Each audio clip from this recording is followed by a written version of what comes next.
देखोगे हम लोग ना पिछला क्लास जो किए थे वो क्या क्या पढ़े थे वो एक बार बता देते हैं, राइट। तो जनसंख्या संगठन पढ़े थे। संगठन और संघटक एक ही चीज समझना है। संघटक मतलब जो चीज से जो चीज है जो जनसंख्या को प्रभावित करता है या जनसंख्या को बढ़ाने में वृद्धि करता है, ठीक है ना। हर चीज होना चाहिए। पता चला कहीं रोजगार का अवसर ही नहीं है तो, और कहीं पता चला कि वो सारे रिसोर्स नहीं है जो आदमी को जिंदा रखने में मददगार होगा, तो वहाँ जनसंख्या बढ़ेगा नहीं, धीरे धीरे कम हो जाएगा।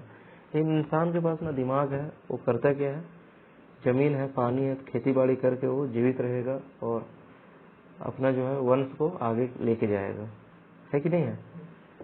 तो इसमें जो है लिंग अनुपात हम लोग देख लिए थे। लिंग अनुपात क्या होता है, सेक्स रेशियो। तो जो हाईएस्ट सेक्स रेशियो था वो हम लोग देखे थे। हाईएस्ट क्या था, हाईएस्ट और एक था लोवेस्ट। लोवेस्ट था आई थिंक अर्मेनिया, अर्मेनिया। और हाईएस्ट जो था वो लातविया था। ये जो है एक एशियन कंट्री है जो कि पहले एक रूस का हिस्सा हुआ करता था। ये 1991 से पहले किसका हिस्सा, रूस का। और उसमें रूस नहीं था बल्कि यूएसएसआर था, समझा ना। और ये लातविया जो है ये अभी फिलहाल ये यूरोप का हिस्सा है, समझ रहे हो बात। तो ये चीजें थी। आई थिंक ये भी जो था यूएसएसआर का ही हिस्सा था जहां तक हमको समझ में आ रहा है, क्योंकि बगल का ही देश है, रूस कहीं बगल का देश है, समझ रहा है बात।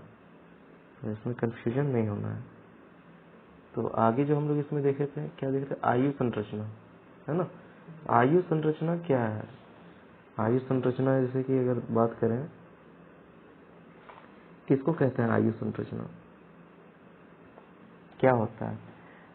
अलग अलग एज ग्रुप को एक लिस्ट बना रहे हैं, वो होता है आयु संरचना। अलग अलग एज ग्रुप का लिस्ट बना रही है, अलग अलग, ठीक है। जैसे एज स्ट्रक्चर, एज स्ट्रक्चर क्या है, ये एज स्ट्रक्चर जो है विभिन्न आयु संरचनाओं में लोगों की संख्या शामिल। मतलब जैसे ऐसे समझो कि 0 से लेकर 15 वर्ष तक एक ग्रुप बन गया ये। उसके बाद अगर बात करें 15 से 59 ईयर्स, कितने,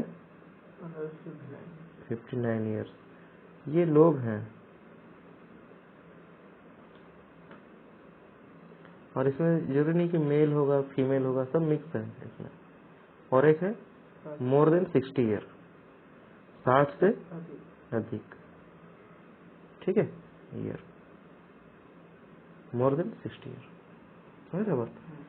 तो ये 3 ग्रुप में बांट के रखा गया है। 3 ग्रुप मतलब 3 ग्रुप्स हैं, 3 ग्रुप्स हैं शामिल, समझा रहा है बात। 3 ग्रुप है।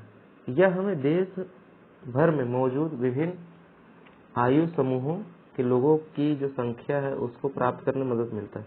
जनगणना वाला आएगा, पूछेगा कितना बच्चा है, वो अपने देख लेगा, एज पूछेगा कितना है तो ई ग्रुप में रख देगा उसको। दूसरा का बोलेगा कि वो 18 साल के, इस ग्रुप में डाल देगा।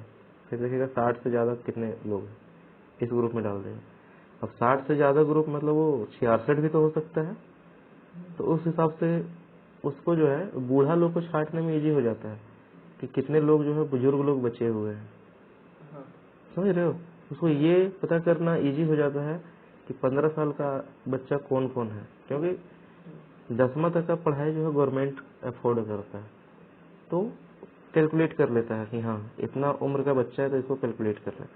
ये सब जो होता है कि काम करने वाले लोग हैं, ये उम्र मतलब एक तरह समझ लो 15 साल तो नहीं बोलेंगे, फिर भी इससे अगर ऊपर जाते हैं 15 से अगर 24-25 साल देखते हैं, 27 साल तक तो कॉलेज में रहते हैं बच्चे लोग। उस समय कॉलेज में अपना ग्रेजुएशन कंप्लीट कर रहे हैं, पीजी कर रहे हैं, पीएचडी कर रहे हैं, और भी जो सब्सिडरी कोर्सेज हैं, जैसे हो गया बीएड हो गया, कोई कर रहा है, कोई एडवोकेट का पढ़ाई कर रहा है, कोई जो है वो अलग अलग कोर्स है वो देख रहा है ना।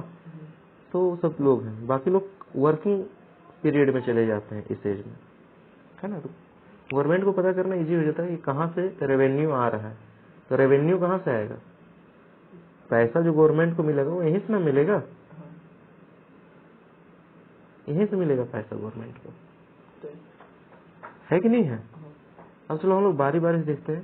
सबसे पहले जो है 0 से लेकर 15 साल का जो है उसके बारे में हम लोग देखते हैं। 0 से 15 ईयर पहला, है ना, 0 से 15 ईयर। 0 से 15 ईयर इस मतदाता सूची में बच्चे शामिल होते हैं। अगर बात करेंगे कि ये एज जो है वो एक समझ लो कि बच्चे हैं, ये क्या है? टीनेज है, ये टीनेजर्स हैं, समझ रहे बात। इस उम्र में बच्चों के विकास का दौर होता है, शिक्षा प्राप्त करने से जुड़े होते हैं और इसलिए वास्तव में ऐसा कहा जाता है कि यह उपकरण में, मतलब कि इसको हम लोग ये समझेंगे कि अभी डेवलपमेंट का एज है। किस चीज का एज है? डेवलपमेंट का एज है और एजुकेशन चाहिए बच्चे को, एजुकेशन। अरे बात, एजुकेशन और डेवलपमेंट दोनों, एजुकेशन भी डेवलपमेंट के ही अंदर आएगा, राइट। और अगर एक पॉइंट और देखें इसमें हम लोग, तो वो पॉइंट क्या है कि इस वर्ग में जनसंख्या में अधिकांश देश में मतलब शिक्षा सुविधाओं के खर्च में वृद्धि होती है। मतलब जो खर्च हो रहा है, मनी एक्सपेंडिचर जो जा रहा है वो किसमें जा रहा है? एजुकेशन में।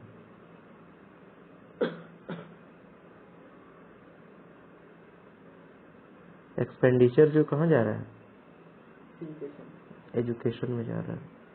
गवर्नमेंट का अधिकतर पैसा अगर देखोगे इस उम्र के बच्चों के लिए, अगर चाहेगा गवर्नमेंट कुछ करने के लिए तो क्या करेगा? गवर्नमेंट क्या करेगा? स्कूल मुहैया करा सकता है, हॉस्पिटल, स्कूल हॉस्पिटल, बच्चे लोग को उसके बाद खाना चाहिए, है ना। तो अभी का डेट में तो लगभग गवर्नमेंट क्या करके रखा है, 80 करोड़ लोगों को बोल रहा है कि हम अनाज दे रहे हैं। फूड, फूड नहीं बोलेंगे, ग्रेन्स, ग्रेन्स दे रहा है। कितना केजी पता है ना? कितना? 5 केजी, 5 केजी। बताओ, ये बढ़िया चीज है अनाज देना? एकदम बहुत गलत बात है। अनाज नहीं दें आप, अनाज नहीं देना है, ठीक है। बहुत सारे लोग इस अनाज को खा रहे हैं, जिंदा है इस अनाज को खा के, लेकिन नहीं, आप मत दीजिए अनाज, ठीक है। आप देखिए कि एक घर में कितने लोग हैं, मान लो कि 10 लोग हैं एक घर में, तो उस 10 घर में कितने लोग काम करते हैं, कितने लोग काम करने के योग्य हैं, तो उसको आप रोजगार मुहैया कराइए। क्या मुहैया करिए? रोजगार। समझ रहे हो बात? ये जरूरी है गवर्नमेंट के लिए।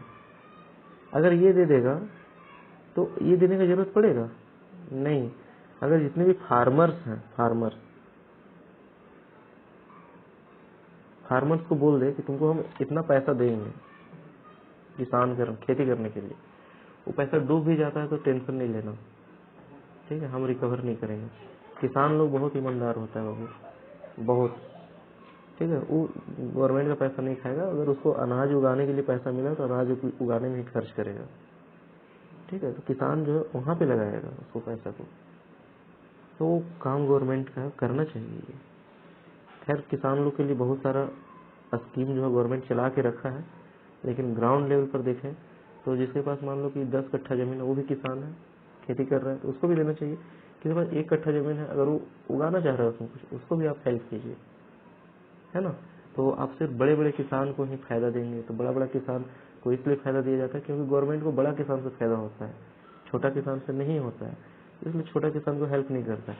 अब छोटा किसान को भी आप दीजिए, ठीक है, मोटर दीजिए उसको, सोलर पैनल दीजिए, हाँ, फार्मिंग के लिए आप ट्रैक्टर मुहैया कराइए, समझ रहे हैं। तो ये सब चीज गवर्नमेंट के लिए बहुत जरूरी होता है। खैर कोई नहीं, अब आते हैं हम लोग दूसरा जो पॉइंट है ये बोल रहा है कि कितना से कितना साल है, 15 से लेके 59 ईयर्स, 15 से 59। ये जो ग्रुप है टेम्पलेट को प्रारूपित करता है। टेम्पलेट क्या है, टेम्पलेट किसको कहेंगे? टेम्पलेट समझ लो तो अलग अलग क्षेत्र में जा रहे हैं लोग, जरूरी नहीं है जैसे तुम 0 से 15 किया तो अधिकतर लोग शिक्षा में है, बट यहाँ ऐसा नहीं है, हर लोग अलग अलग सेक्टर में है। इस एज ग्रुप में देखेगा हर लोग अलग अलग सेक्टर में। तो मैं 10वां के बाद 11वां में गया तो स्कूल में जितना बच्चा था पढ़ रहा था वो एक ही सब्जेक्ट के पीछे नहीं गया होगा, कोई साइंस ले लिया, कोई कॉमर्स ले लिया, कोई आर्ट्स ले लिया, तो क्या हुआ, भीड़ जो है 3 भाग में चला गया।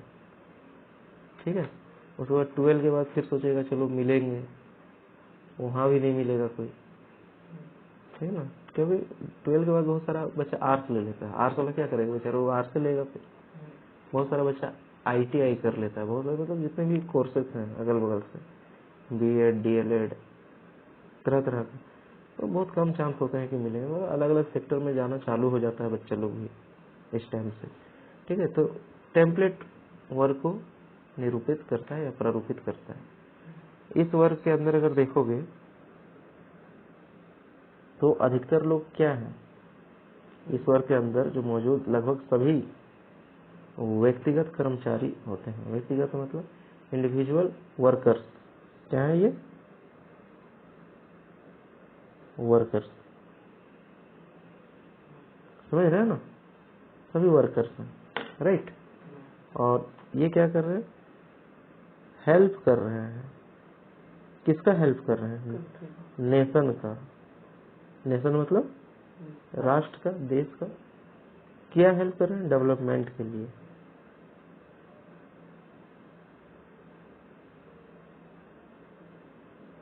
डेवलपमेंट में क्या कर रहे हैं, हेल्प कर रहे हैं। समझ में आ रहा है बात, क्यों? इस एज ग्रुप का जो लोग है पैसा कमाएगा, है ना, खूब पैसा कमाएगा, उमंग है, जोश है, जवान है, तो पैसा कमाएगा तो गवर्नमेंट को जाएगा टैक्स, और उस टैक्स से क्या करेगा गवर्नमेंट, जितने भी सरकारी कर्मचारी हैं उसको मिलेगा सैलरी, और उसी टैक्स का पैसा से जो है पुल बनेगा, ब्रिज बनेगा, रोड बनेगा, समझ रहे बात, घर पास होता है लोगों का, वो बनता है। तरह तरह के स्कीम जो गवर्नमेंट चला रहा है, वो स्कीम जो है वहीं से चल रहा है, रन कर रहा है। गवर्नमेंट वो पैसा अपने पैकेट से नहीं दे रहा है, उसके पास है भी नहीं पैसा, समझ रहे हो बात। जैसे मोहल्ला में अगर देखोगे कोई आदमी जो है अचानक से 4 व्हीलर पे घूमना चालू कर दे, 4 व्हीलर पे, उसका एक साइकिल नहीं था, 4 व्हीलर पे घूमना चालू कर दे, तुम उसको पूछोगे ना कि पैसा आया कहाँ पर, तो बताएगा कि हम लॉटरी खेलते थे तो लॉटरी में पैसा निकला, नहीं तो हमको कोई गिफ्ट दे दिया है, ठीक है, तो बताएगा। और गवर्नमेंट अगर इतना रोड वोड में खर्चा करने लगा अपना पैसा खुद का, तो उसको पूछेगा ना कि आपके पास इतना पैसा कहाँ आया, पूछना चाहिए, है ना, जरूरी है ये सब चीज। अगला तीसरा ग्रुप जो है जो 60 साल से एबव के लोग हैं, 60 ईयर्स, 60 साल से ऊपर। तो अधिकांश देश में विकास की गति में वृद्धि अगर हो रहा है, मतलब समझ लो कि इस वर्ग में अधिकांश देशों में विकास की गति जो है वृद्धि हो रहा है, ठीक है। और इसमें मुख्य रूप से जो है ओल्ड पर्सन पाया जाता है। ओल्ड पर्सन, कैसे लोग, ओल्ड पर्सन, है ना।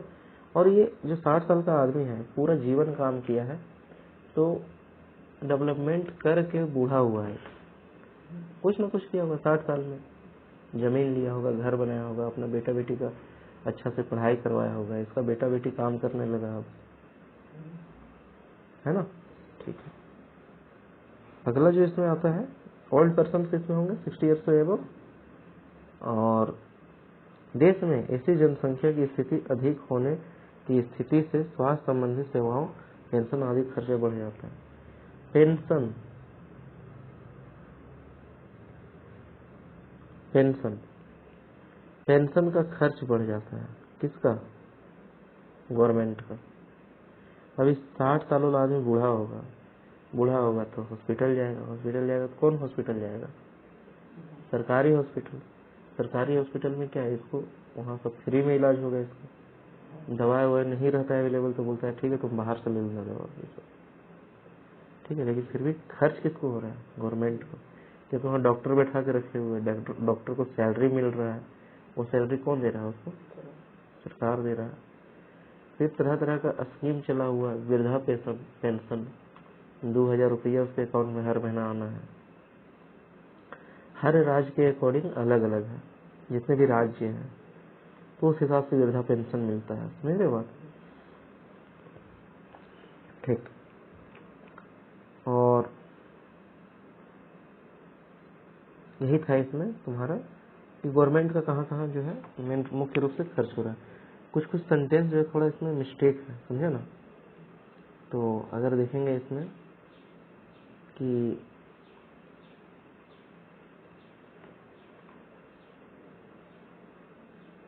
देखो इसके बाद जो आता है एक तुम्हारा नया पॉइंट, उसका नाम है एज 6 पिरामिड। क्या नाम है? एज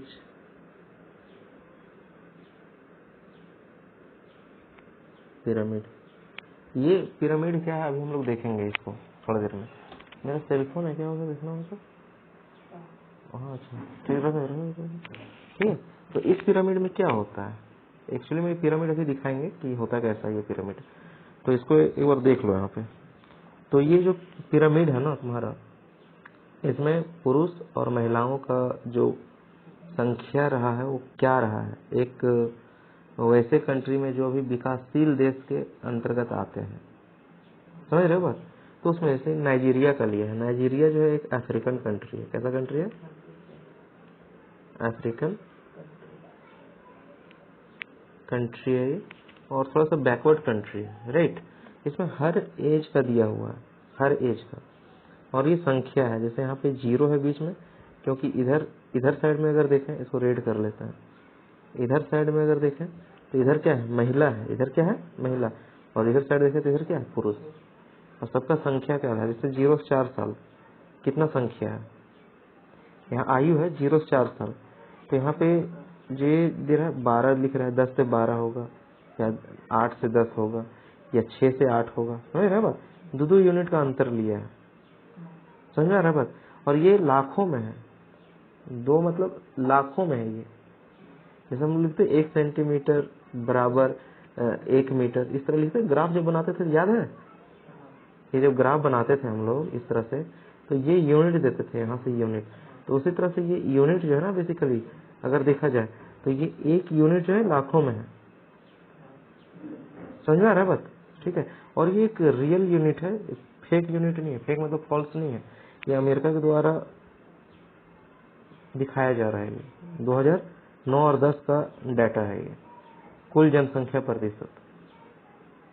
समझ में आ रहा है बात? देखो यहाँ पे कहीं स्त्री ज्यादा है तो कहीं पुरुष ज्यादा है। यहाँ पे पुरुष थोड़ा सा ज्यादा है तो यहाँ स्त्री कम है। एज जैसे से बढ़ रहा है, दोनों का संख्या जो है क्या हो रहा है? धीरे धीरे घटते जा रहा है। घट रहा है। देखो ऊपर से घट रहा है ये। समझ रहे? नंबर्स ऑफ पीपल घट रहे हैं। यहाँ देखो कितने हैं? 1 यूनिट मान लो, ये 0 से 1 यूनिट है। ये अगर 60 से 69 ईयर्स में लेंगे, 65-69 ईयर, कितना कम है, देख रहा है? ये अगर बच्चा देखोगे तो बच्चा देखो कितना है, पूरा बहुत ज्यादा है। धीरे धीरे जैसे से एज बढ़ रहा है, क्या हो रहा है? कम रहा है ना। अब हम लोग जो ये देख रहे थे आयु लिंग पिरामिड, उसको देखते हैं। अब ये 3 भाग में इसको बांटा गया है। ठीक है। सबसे पहले हम लोग डेफिनेशन देखेंगे और 1 बाय 1 करके तीनों का हम लोग देखेंगे। फिर तो ये तीनों देखो, जनसंख्या पिरामिड क्या है? सबसे पहले वो देखिए, जनसंख्या पिरामिड क्या है। तो जनसंख्या पिरामिड किसी जनसंख्या की आयु और लिंग का एक चित्रात्मक प्रतिनिधित्व। चित्रात्मक मतलब आयु, एज और प्लस स्त्री और पुरुष। दोनों के चित्रात्मक प्रतिनिधित्व है, चित्रात्मक चित्र के द्वारा वहाँ दिखाया गया डाटा में।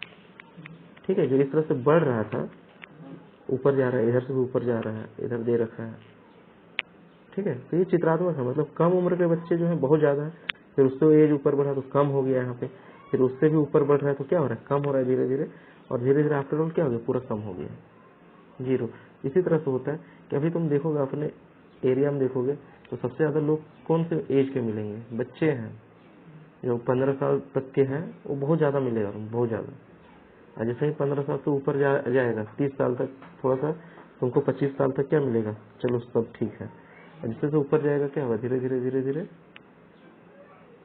कमने लगेगा। समझ आ रहा है बात? हाँ, इस कारण से जनसंख्या पिरामिड को आयुलिंग पिरामिड कहते हैं। ठीक है, और जनसंख्या पिरामिड 3 प्रकार के होते हैं, पहला विस्तृत, दूसरा संकुचित, और तीसरा क्या है, अस्थिर। सभी को देखेंगे बारी बारी से। विस्तृत जनसंख्या उन आबादी को दर्शाता है, किसको दर्शा रहा है, उन आबादी को जिसमें कम आयु के लोग हैं, कम आयु के, ठीक है ना, हाँ, कम आयु के लोग। ऐसे बहुत ज्यादा लोग होता है, बहुत ज्यादा। जैसे सबसे नीचे वाला हिस्सा, पूरा सबसे नीचे वाला पूरा फैला हुआ है ना, फोटो में भी देखें, सबसे नीचे वाला क्या फैला हुआ है। और इस आकृति वाली आबादी में आमतौर पर कम जीवन प्रत्याशा साथ उच्च प्रजनन दर रहता है, मतलब बहुत ज्यादा बच्चे होते हैं इसमें, कम उम्र में। ठीक है, हाँ। और तीसरी दुनिया के कई देश में विशाल जनसंख्या पिरामिड है। तीसरी दुनिया किसको कहते हैं, जो विकासशील देश है, ये सब तीसरी दुनिया है। समझ रहे हो बात, तीसरी दुनिया के देश है ये सब। भारत भी आई थिंक तीसरी दुनिया में ही आता है। ठीक है, चलो अब देखो अगला देखना है संकुचन, संकुचित जनसंख्या। संकुचित को हम लोग ह्रासमान भी कह सकते हैं। ठीक है, चलो। पिरामिडों का नाम इसलिए रखा गया है क्योंकि वे नीचे की ओर संकुचित होते हैं। नीचे की ओर मतलब सिकुड़ा हुआ होता है नीचे की ओर। ठीक है, संकुचित। युवा लोग का प्रतिशत कम होता है, ऐसे बोल रहे हैं कि युवा कम होगा इसे, जिसे यहाँ दिखाते हैं। जैसे युवा लोग देखो, इसमें क्या है, कम है, नीचे नीचे ठीक फैला, विस्तृत था नीचे, लेकिन जैसे ही हम 20 और 24 में देखें तो क्या होगा, सिकुड़ गया थोड़ा, नीचे वाला क्या हो गया, सिकुड़ गया है, इधर जा रहा है और ये भी इधर धक्का दे रहा है, सिकुड़ रहा है। जैसे जैसे ऊपर जाएंगे 25 से 29 साल, ये और सिकुड़ रहा है, महिला हो या पुरुष हो। फिर गए 30 से 34, ये और सिकुड़ रहा है। समझ आ रहा है बात? और ये चलेगा इसी तरह से। कब तक चलेगा, जब तक जनसंख्या जो है एकदम शून्य पे नहीं पहुंच जाए, है कि नहीं है।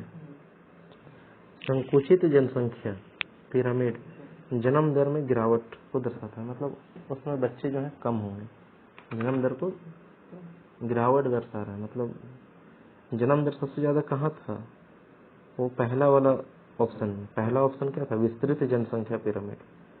तो उस समय जन्म दर ठीक था, क्योंकि प्रत्येक आगामी आयु समूह छोटा होता जा रहा है। तो संयुक्त राज्य अमेरिका में एक संकुचित जनसंख्या पिरामिड, संकुचित, हर राज्य का अलग अलग, सॉरी हर देश का अलग अलग हो सकता है, हर देश का। अमेरिका का अलग है, इंडिया का अलग हो सकता है ना। देखो ना, तुम इस तरह समझो कि भारत में युवा ज्यादा है, युवा ज्यादा है, तो युवा ज्यादा है तो युवा वाला जो है पूरा फैला हुआ रहेगा, विस्तृत में आ जाएगा वो। बुजुर्ग भी अगर ज्यादा है तो बुजुर्ग वाला फैल जाएगा। ठीक है, बच्चे कम है तो बच्चे वाले जो है क्या है, संकुचित हो जाएंगे।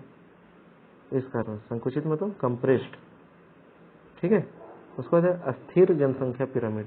अस्थिर जनसंख्या पिरामिड जो है ये कैसा होगा, अस्थिर है। ग्राफ अगर बनाएंगे तो घंटी का आकार का बनेगा। ठीक है, तो इसमें देखो प्रत्येक आयु में जनसंख्या का कुछ हद तक समान अनुपात दर्शाता है, कुछ हद तक। घंटी भी जो होता है ये ऊपर से इस तरह से आता है, इस टाइप से। कुछ हद तक देखो हर यह समान ही है, एक तरफ देखो है ना, थोड़ा कम बेसी हो सकता है, समान है। अगर ग्राफ में देखोगे तो ग्राफ में कैसे देखोगे, इस तरह से, ये 0 हो गया, ये 2 है, ये 3 है, ये 4 है, इधर भी 2 कर लो, ये 3 कर लो, और इधर क्या कर लो, 4, और बीच में 1 डाल दो, दोनों साइड 1 नहीं डालो। ठीक है, एक तरफ लिख लो एज, एक तरफ लिख लो number of person, number of person. तो ग्राफ तैयार करोगे जिस कंट्री का भी, तो दर्शाएगा वो किस तरह का बन रहा है वो डायग्राम। जनसंख्या का कुछ हद तक समान अनुपात दर्शाते हैं। जनसंख्या में कोई कमी या वृद्धि नहीं होती, कोई कमी या वृद्धि नहीं, काम भी नहीं हो रहा है, वृद्धि भी नहीं हो रहा है, समान है ना। थोड़ा बहुत कम बेसी हो सकता है, लेकिन एक तरह समझ लो। ऑस्ट्रिया जो है एक स्थिर जनसंख्या पिरामिड है, ऑस्ट्रिया। अच्छा, ऑस्ट्रिया लिखा हो ना, ऑस्ट्रिया होगा, ऑस्ट्रेलिया नहीं, इसमें ऑस्ट्रेलिया लिखा है, हाँ ऑस्ट्रिया लिखा है। तो क्या होगा यहाँ पे, सही क्या होगा? ऑस्ट्रेलिया होगा या ऑस्ट्रिया होगा? इसको एक बार चेक करेंगे, है ना। क्योंकि देखो ऑस्ट्रिया जो है एक यूरोपियन कंट्री है, ठीक है ना, और ऑस्ट्रेलिया जो है, ये ऑस्ट्रेलिया अपने आप में एक कंटिनेंट है, महाद्वीप है, ठीक है। तो हमको देश के बारे में जानना है, तो ऑस्ट्रिया होना चाहिए, ऑस्ट्रेलिया नहीं, ठीक है। ऑस्ट्रेलिया को भी एज ए कंसीडर करते हैं कंट्री, बट यहाँ कंट्री का नाम का अगर बात करें तो ऑस्ट्रिया, ठीक है। चलो अगला पॉइंट क्या था इसमें, तीनों पॉइंट हो गया जरूरी वाला, ठीक। अगला पॉइंट क्या था, ग्रामीण एवं ये लिख लिए हो इसको, हाँ कहाँ तक लिखे? अगला जो इसमें पॉइंट है क्या है, ग्रामीण एवं संरचनात्मक संरचना। ग्रामीण संरचना अभी जितना हम लोग पढ़ रहे थे वो एक मोटा मोटी कंट्री के बारे में देख रहे थे, शहर और नहीं, कंट्री के बारे में। अब हम लोग किसके बारे में देखेंगे, ग्रामीण एवं संरचनात्मक संरचना, ठीक है। संरचनात्मक मतलब क्या हो गया, फंक्शनल स्ट्रक्चर। ग्रामीण, ग्रामीण मतलब विलेज एंड फंक्शनल स्ट्रक्चर।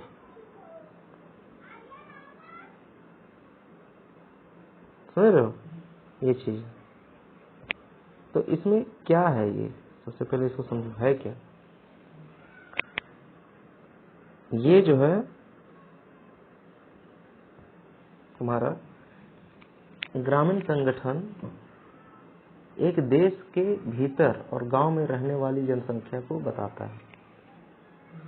किसी भी देश के भीतर एक गांव का जनसंख्या, कि कौन सा जनसंख्या, गांव का, पॉपुलेशन ऑफ विलेज,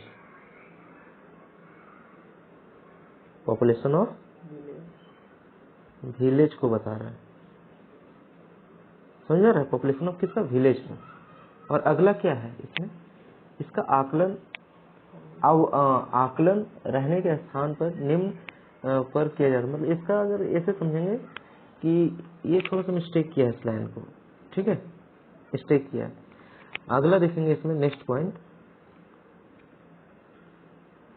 अगला पॉइंट बोल रहा है कि पॉपुलेशन डेंसिटी जो है बहुत कम होता है। क्या होता है पॉपुलेशन डेंसिटी,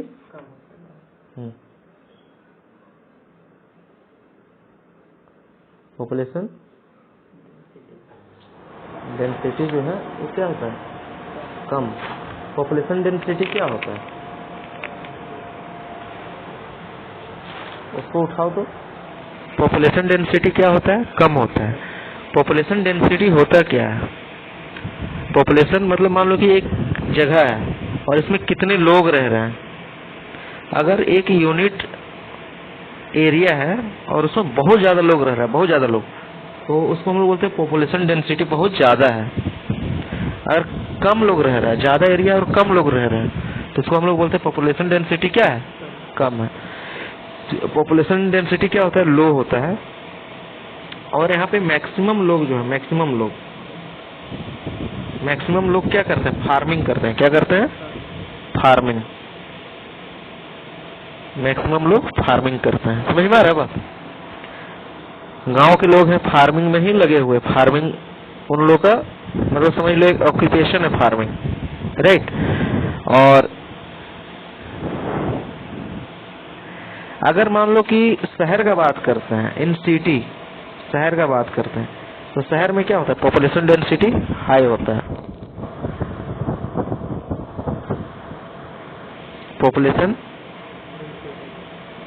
डेंसिटी जो है शहर में, शहर मतलब टाउन में क्या होता है, हाई होता है। शहर में कम जगह ज्यादा लोग रहते हैं। देखो शहर में अपार्टमेंट मिलेगा तुमको, अपार्टमेंट मतलब बिल्डिंग है, फ्लैट मिलेगा। गांव में फ्लैट मिलता है क्या? दिखेगा नहीं, फ्लैट जानता ही नहीं वहाँ का आदमी। अगर के रहेगा फ्लैट में, हम ठीक है यहीं पे, है ना। तो क्यों? क्योंकि पॉपुलेशन डेंसिटी जहाँ ज्यादा है वहाँ जगह कम है, मतलब वहाँ रहने के लोगों को ज्यादा चाहिए। फ्लैट बना हुआ है, एक बिल्डिंग में मान लो कि 20 फ्लैट है या तो 30 फ्लैट है, तो 30 फैमिली रह रहा है। हाँ, छोटा सा जगह है वहाँ पे, अगर एक फैमिली में 5 लोग रह रहे हैं तो 30 बचे 150 लोग एक जगह रह रहे हैं। और वही 150 लोग अगर गाँव में देखोगे तो एक घर वहाँ दिखेगा, एक घर वहाँ दिखेगा, एक वहाँ दिखेगा, समझ रहे हो। तो ये शहर का बात करें, पॉपुलेशन डेंसिटी क्या होता है, लो, जस्ट गांव का उल्टा होता है, अपोजिट टू विलेज। समझ रहे हो बात, अपोजिट होता है, अपोजिट टू विलेज। समझ रहे हो बात, ठीक। और यहाँ जो शहर के जो लोग हैं, टाउन के जो लोग हैं, मुख्य रूप से कौन से काम करते हैं? फार्मिंग नहीं करेगा, जमीन नहीं है शहर में, तो क्या करेंगे? प्रोडक्शन कार्य में लगे हुए रहेंगे। किस कौन से काम में? उत्पादन संबंधित चीजों, प्रोडक्शन, प्रोडक्शन। जैसे कोई मान लो कि स्प्राइट बेच रहा है, स्प्राइट, कोई थम्स अप बना के बेच रहा है, कोई जो है वो कपड़ा बना रहा है, कपड़ा स्टिच कर रहा है, सी रहा है, कहीं बुक में कवर लगाने का काम हो रहा है। एक्चुअली ये सभी उत्पादन संबंधित कार्य हैं। शहर में देखोगे तो तुमको बैंक मिलेगा, एक्चुअली गांव में भी बैंक हो गया है, बट पुराने समय में देखेगा शहर में ज्यादा बैंक होता था। तो सभी वर्कर्स हैं, वर्किंग सेक्टर के लोग हैं। कौन सा सेक्टर में? प्रोडक्शन के साथ साथ वर्किंग सेक्टर के लोग हैं, वर्किंग सेक्टर। और ज्यादा तुमको कंज्यूमर मिलेगा, खेती बाड़ी से मतलब नहीं, खाने वाले लोग ज्यादा मिलेंगे, कंज्यूमर, ज्यादा कस्टमर शहर में ही मिलता है। समझ रहे हो बात। हाँ, गांव में अगर किसी चीज का दुकान है तो वहाँ पर क्या होगा, भीड़ रहेगा ज्यादा दुकान में, नहीं, शहर में ज्यादा रहेंगे। गांव से ही लोग आते हैं शहर में कि चलो शहर में ही देखते हैं, कुछ मिल जाएगा वहाँ पे उनका जरूरत का, है ना। उसमें ग्रामीण एवं संरचनात्मक ढांचों के आधार पे हम एक देश के विकास स्तर और वहाँ के उपलब्ध लक्ष्यों का आकलन कर सकते हैं। ग्रामीण को अगर पकड़ लें, गांव को अगर हम लोग डेवलप कर दें तो ऑटोमेटिक है देश का डेवलप हो जाएगा। ठीक है, हम लोग क्या करते हैं, हम लोग के पास कुछ है नहीं, नॉर्मल एक किसान है, उसको कुछ चाहिए नहीं, बीज चाहिए, खेती चाहिए, खेती से वो देश का विकास कर सकता है। बहुत ज्यादा अनाज उत्पादन करेगा तो उन सारे देशों में उस अनाज को बेच सकता है जिस देश में अनाज नहीं होता है, और अच्छा कॉस्ट उसको मिलेगा, है ना। जैसे मान लो कि सऊदी अरब हो गया, वहाँ पे बालू वाला जमीन, वहाँ खेती नहीं होता है, तो अगर हमारे यहाँ से वहाँ पे गेहूं बेच रहे हैं, चावल बेच रहे हैं, मकई बेच रहे हैं, तेल बेच रहे हैं, तो वो नहीं खरीदेगा क्या? खरीदेगा, वहाँ लोग रह रहे हैं, उसको नीड है, जरूरत है ना। तो गवर्नमेंट को फार्मिंग पे बहुत ज्यादा ध्यान देना चाहिए, उत्पादन शक्ति और बढ़ाना चाहिए गवर्नमेंट को इंडिया में, बहुत जरूरी। इस तरह से देश आगे बढ़ सकता है कि नहीं है। चलो अगला है, यहाँ बाद में लिख रही है, बाद में मतलब कि कुछ कुछ यहाँ डेफिनेशन है। डेफिनेशन क्या है, जिसे वो साक्षर किसको बोलते हैं? पहला पॉइंट क्या है, साक्षर। साक्षर क्या होता है? तो हम लोग बोलते हैं साक्षरता दर इंडिया में सबसे ज्यादा अच्छा किस राज्य का है? केरल का। कहाँ का? पढ़े लिखे लोग अच्छे हैं वहाँ पे, जानते हैं पढ़ाई लिखाई के बारे में। तो साक्षर का मतलब होता है उस एक सामान्य व्यक्ति से, कोई भी व्यक्ति है, किसी को भी हम उठा लिए, अगर वो पढ़ रहा है, लिख रहा है और समझ रहा है किसी भी चीज को, तो साक्षर है। क्या है वो? साक्षर है। समझ रहे बात। देश की सामाजिक एवं आर्थिक स्थिति का पता, आधार दर जो है, मतलब एक समझ लो कि कोई भी देश है, सामाजिक और आर्थिक स्थिति को पता करना है, तो वहां भी साक्षरता जो है बहुत इंपॉर्टेंट रोल प्ले करता है। यहाँ मिस्टेक है थोड़ा लाइन में, ठीक है। हाँ, यहाँ थोड़ा सा क्या लिख दिया है इसको देख लेते हैं। एक इसमें पॉइंट है दिया हुआ है इसमें, जैसे कि अगर मान लो कोई एरिया है बहुत ज्यादा भीड़ भाड़ वाला जगह है, तो वहाँ बहुत ज्यादा समाज के लोग रहते होंगे, अलग अलग ग्रुप फैमिली, बहुत सारे फैमिली रहते होंगे, तो एक वहाँ अलग समाज की रेट होगा। ठीक है, अलग समाज की रेट होगा। तो वहाँ पे इकोनॉमिक बेस से भी अगर देखा जाए तो वहाँ पे इनकम अच्छा रहेगा उस एरिया में, तो उस हिसाब से भी उस एरिया कितना डेवलप है वो हम पता कर सकते हैं। ठीक है ना। और बहुत सारा सुविधा जो है वो सरकार भी मुहैया कराता है अपने तरफ से, जनता का टैक्स के पैसे से। ठीक है, भारत के अंदर अगर देखें तो 7 साल से ज्यादा उम्र वाले ऐसे व्यक्ति को साक्षर माना जाता है जो पढ़ाई लिखाई कर सके और थोड़ा उसको मैथ वगैरह आए। अंक गणितीय का मतलब क्या हो गया, उसको मैथ वगैरह आ रहा है। तो 7 साल से ज्यादा उम्र के लोगों पर ही हम ये एक तरह समझ लो कि टेस्ट कर सकते हैं, देख सकते हैं कि साक्षर है या नहीं। समझ रहे हो बात? हाँ। अगला है कि व्यवसायिक संरचना। इसके बाद ये चैप्टर हो जाएगा खत्म, इसको आज खत्म कर देते हैं। और हाँ एक ही पॉइंट है बचे हुए, इसको खत्म कर देते हैं। 3 सेक्टर होता है। कितना सेक्टर होता है? 3 सेक्टर। हम पहले भी बता चुके हैं बहुत बार कि 3 सेक्टर है। प्राइमरी सेक्टर, प्राइमरी सेक्टर, दूसरा है सेकेंडरी सेक्टर,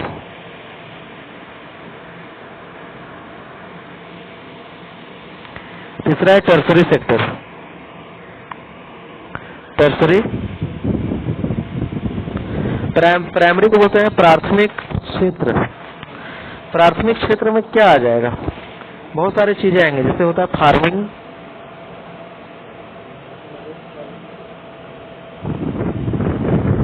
फार्मिंग हो गया, फार्मिंग के साथ साथ हो गया तुम्हारा मछली पालन, ठीक है, हार्टिकल्चर हो गया, शहद उत्पादन, पशुपालन, खनन हो गया। जितने भी जो है प्रथम लेवल का चीज है वो सभी प्राइमरी सेक्टर के अंतर्गत आएंगे। कौन सा सेक्टर के अंतर्गत? प्राइमरी। द्वितीय सेक्टर जो है इसको हम लोग इंडस्ट्रियल सेक्टर भी कहते हैं। क्या कहते हैं? Industrial sector. ये द्वितीय सेक्टर है। इंडस्ट्रियल सेक्टर मतलब यहाँ उत्पादन होगा। क्या होगा यहाँ पे? उत्पादन। हम लोग देखें क्या कुरकुरे खेत में फरता है, मकई वगैरह और भी उसमें कुछ कुछ मिला के मसाला वसाला जितना है, मिर्च हो गया, नींबू हो गया, उसको फैक्ट्री में तैयार किया जाता है। कुरकुरे, चिप्स, हाँ, Coca Cola, Maaza, Pepsi, Thums Up, there are so many things that we consume every day. वो सभी हम लोग खेत से नहीं प्राप्त करते हैं डायरेक्टली, हमको हमारे पास खेत से नहीं आता। खेत से डायरेक्टली हमारे पास सब्जी आता है। ठीक है, जैसे पालक हो गया, आलू हो गया, खीरा हो गया, अंगूर हो गया, ये सब। आटा वो हम लोग को मिल रहा है, वो डायरेक्ट आ रहा है क्या मेरे पास आटा? नहीं, वो गेहूं था, गेहूं फैक्ट्री में गया, फैक्ट्री मतलब मिल, वहां आटा बना, तब आया वो। समझ में आ रहा है बात? फिर रोटी हमारे पास डायरेक्ट आ जाता है क्या? जो किचन है ना वो भी एक समझ लो कि छोटा सा फैक्ट्री है वो, यहाँ रोटी बन रहा है, चावल बन रहा है। ठीक है, चलो। उसके बाद आता है टर्सरी सेक्टर। टर्सरी सेक्टर में क्या है चीजें? सभी काम करने वाले लोग हैं। कौन लोग हैं? इसको वर्किंग सेक्टर बोलते हैं। वर्किंग सेक्टर, काम करने वाले लोग हैं। यहाँ लिखा नहीं है। एक चौथा सेक्टर, अच्छा, कार्मिक विकास सूचना प्रौद्योगिकी। अच्छा, चतुर्थ अनुसंधान। ये थोड़ा रिसर्च वगैरह का भी जो साइंटिस्ट लोग काम कर रहे हैं टेक्नोलॉजी से रिलेटेड, उसको 4th सेक्टर में डाल के रखा है। कितने, कौन से सेक्टर में? 4th sector. चलो, ऐसे नॉर्मली देखो तो 4th सेक्टर है नहीं, समझ रहे हो? तुम इसी को रखोगे। 4th सेक्टर जो है वो भी 3rd सेक्टर के अंतर्गत आएगा, है ना?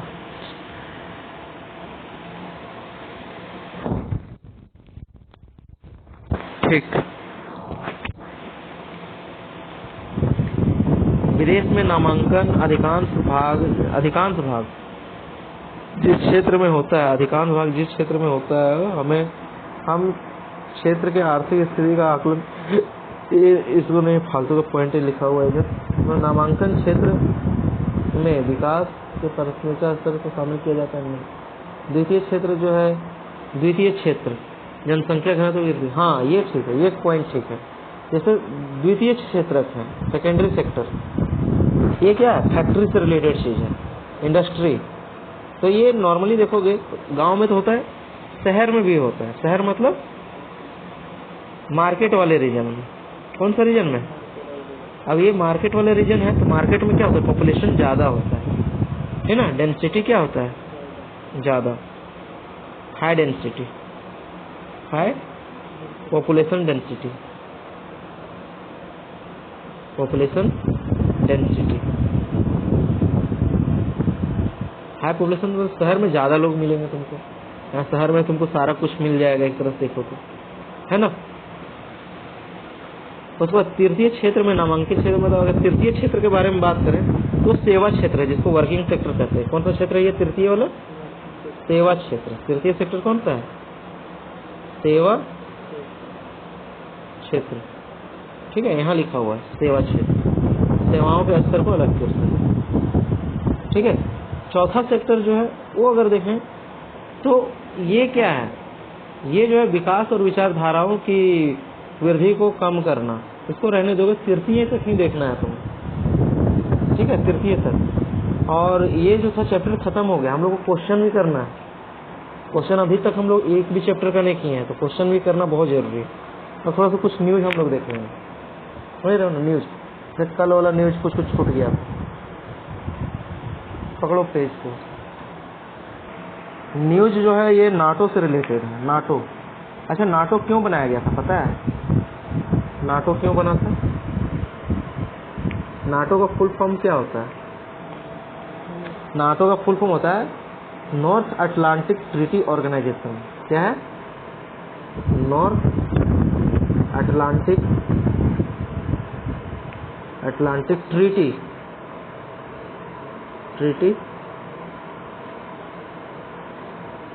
ऑर्गेनाइजेशन, ये एन है, ठीक है। इसको बोलते हैं नाटो। कब बना था ये? 4 अप्रैल 1949 को बना था। कब बना था ये? 4 अप्रैल 1949 को बना था।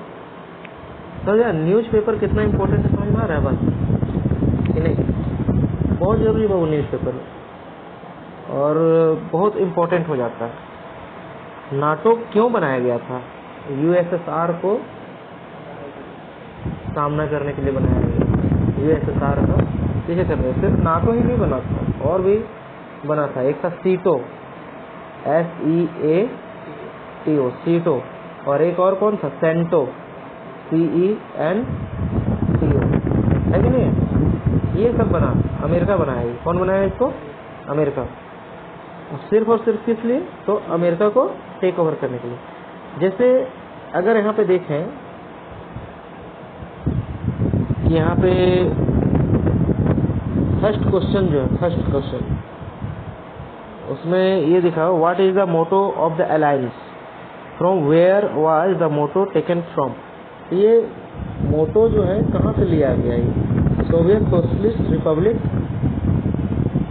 से लिया गया था, कि उसको टेक ओवर करने के लिए लिया गया था।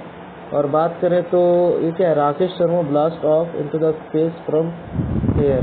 थोड़ा सा इसमें उल्टा पुल्टा लिखा है क्या, या तो इसको कनेक्ट नहीं कर पा रहे हैं। क्वेश्चन नंबर 2 जो है, question number 2, the North Atlantic Treaty Organisation was formed out of expansion of 2 other treaties which come before it, one of signed in 1947 and second signed in 1948. Name this treaty. ये दोनों treaty का नाम बताना। अरे question answer है जी, इसका answer कहीं दिया हुआ होगा। 2 ट्रीटी और था, वो बना था, जैसे सीटो और सेंटो बताया ना, आई थिंक यही हो सकता है। तो name the orbit station find question answer, या तो इसका आंसर जो है अगले दिन आएगा, ये भी तो हो सकता है। क्या कहीं दिया हुआ है क्या इसका आंसर?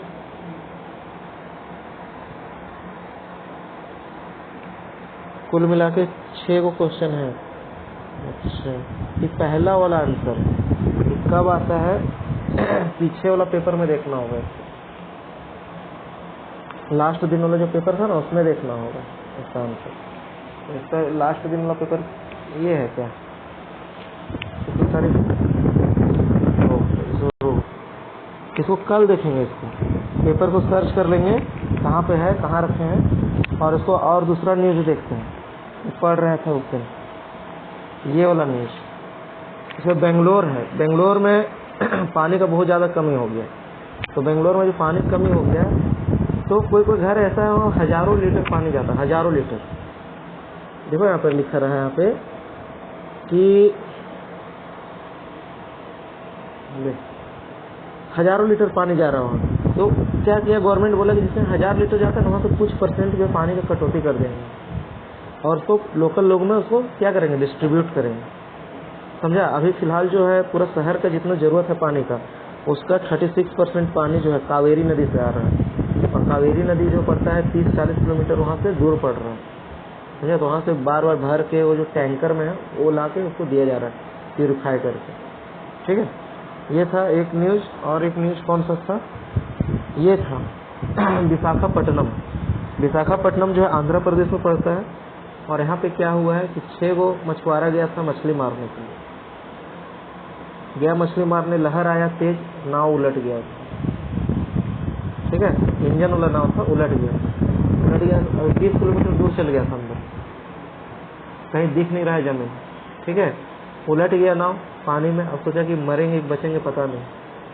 ठीक है, लेकिन क्या हुआ, नाव डूबा नहीं, वो बचा हुआ था, और भी जितना कचरा था ना समुद्र में, ठीक है, वो उसके सहारे वो वहाँ पे तैरते रहा वो 6 वो लोग, और बहुत मुश्किल से बच के आया है 25 घंटा बाद। मतलब आदमी लोग सोचा नहीं था कि बच पाएगा, देख रहा है जिंदा बच गया। एक न्यूज़ कौन सा ये देखो तो, ये पॉलिटिक्स न्यूज़ है। चलो आज यहीं पे इसको रहने देते हैं, है ना, बाकी कल देखेंगे। और जितना भी अभी था वो कहाँ गया, इसी में है ना वो क्वेश्चन नाटो वाला, उसको हम लोग कल देखेंगे 7 क्वेश्चन। ठीक है, चलो आज यहीं रहने देते हैं।